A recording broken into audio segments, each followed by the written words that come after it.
Hi, today is our case review day, and patient named C. She came to our office through referral from urogynecologist. So urogynecologist is the halfway urology and then gynecology. They treat a lot of recurrent UTI or interstitial cystitis or pelvic floor pain. So whatever the female has some problem is their bladder or the lower part, the female organs, and I would say probably more the bladder function. So let's talk about her condition. She came to our office October 2015. And as I said before, by the urogynecologist. Her major complaint was pelvic floor pain, and recurrent UTI, urinary tract infection, and chronic vertigo. So she has a lot of dizziness and then vertigo, and then fatigue, and also pain, discomfort at the hip area. I remember her as very similar with the IC condition, interstitial cystitis, but also vertigo's a little unique part of her care. She's very fit. She's a 5'4" and 122 pounds. So you can tell she's not overweight. She has extremely clean diet and healthy looking person. And her age is 59, but she still has a little similar with menopause condition. So she has hot flashes at night, night sweats. It was tolerable because it doesn't happen much at daytime, but she had that problems. So she had some suffering, but her bladder was so problematic, and then even the hot flash wasn't mentioned at the first time. When so her treatment protocol, she started October 2015. She came 3 times a week for like a little bit over a month. And after that, we lower her weekly visit twice a week.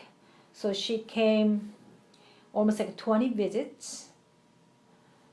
So 10 weeks, so 2 months and a half, so she got twice a week. After that, we down to once a week for another month, and now she's coming whenever it needs. So what it means, she's a very typical patient with a chronic problems, because she's not like having only pain in the hip. She has headaches and then dizziness, vertigo, and urinary tract problems and pelvic floor pains, energy issues, and hormone issues, like a menopause condition. But we approached her first time to go for more bladder problems. She had like a pelvic pain. And she's been, as I said, doing very good clean diet in her view. So when I did her food diary, she was eating pretty much chicken, and she was cutting off all those dairy product and a lot of veggies. So she was even cutting out all those carb or gluten and then dairy product, but didn't really address the issue she had. So our diagnosis for her condition is we call the liver Qi stagnation and liver blood deficiency, and then also blood stagnation and kidney yin and yang deficiency and spleen Qi deficiency and bladder damp heat and heart Qi blood deficiency. it's a lot of a diagnosis. So let me explain what the liver chi stagnation means, stress. So she's definitely in a lot of stress. I think it's a personality issue too, because she's sort of a perfectionist. So she has a lot of emotional stress. And kidney yin and yang deficiency means it's aging factors. She's 59 years old. So her bone function or hormone function is dropped because of her aging factor. And she's very lean, she's fit. But spleen stomach chi deficiency means her appetite was not that great. And we notice patient with that lean patient, their digestion is not really like optimal.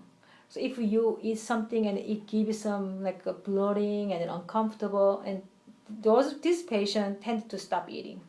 So I think that ended up her digestion system is more like a slowdown. And definitely her pelvic floor pain and then UTI, we call this bladder damp. Heat means there's a lot of inflammation at the bladder, and it showing as more like a itch or pain, and then we call it damp heat. And that's probably exactly what it means, like a mucus, more like inflamed mucus structure. And heart chi blood deficiency means emotional stress, as along with the liver, because you can tell your heart and then your liver, they are major organs when you're stressed out, and then it has some problems. Because when stress can make people heart issue, and also stress can make your liver to get function not properly. So the initial diagnosis for this patient, we tried to address her liver, so like a more stress part, and we thought that create all these problems. So we focus on her liver as the major organ, root cause of the problem, and some other issues, especially those bladder like dam heat, as I said, that create some actual location wise. So that's mostly female organs or bladder area, and we use some specific point for that structure location wise, and then that actually helped a lot. You can tell that this patient is really chronic, and it's multi conditions. It's not a one interstitial cystitis patient, because she has being sick. We really think it's not a fun, especially for this kind of very uncomfortable stage. Like you have to go bathroom all the time, basically, and then whatever you eat, something triggers. You have to go right away.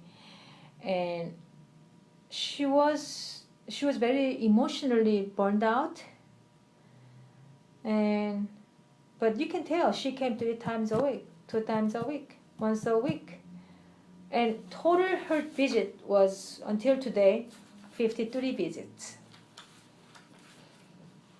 So she actually came to our clinic more than a year and a half.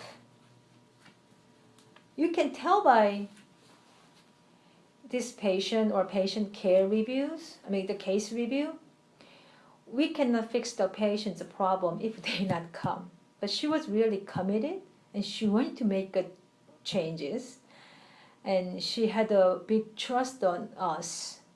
So she was coming diligently 3 times a week for quiet time and then phase out. I think we did actually phase out once a week, and then she has to come twice a week for a couple more weeks because the body is showing some more symptoms at the time. So we actually maybe down to once a week too soon. So we had a little adjustment. I remember that. But other than that, she was really determined, and then she was very firm about this care, and then we made it by her help. So patience, this much form, and then we have all those tools we need, and then we can do all different techniques. And her case, I recommend some vitamins, and she also had a couple like herbs.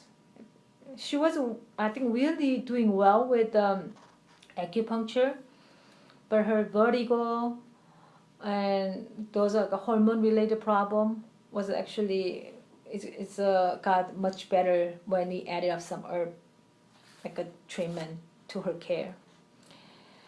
So that's for her case. And the UTI, like a urinary tract infection, especially is like a just recurrent problems. And interstitial cystitis, you really have to address their patient's stress level. Otherwise, you try to change those inflammation, it's just halfway through, and then you're not completing your care. So I just want to emphasize for practitioner and also patients, how's your stress level? Are you managing well? Acupuncture will be a wonderful candidate for stress management, but also known as really good for lowering the inflammation. And if you hesitate to try for acupuncture with your interstitial cystitis or UTI problems, and I really strongly suggest you and then go for some acupuncture care. That's for now. Bye.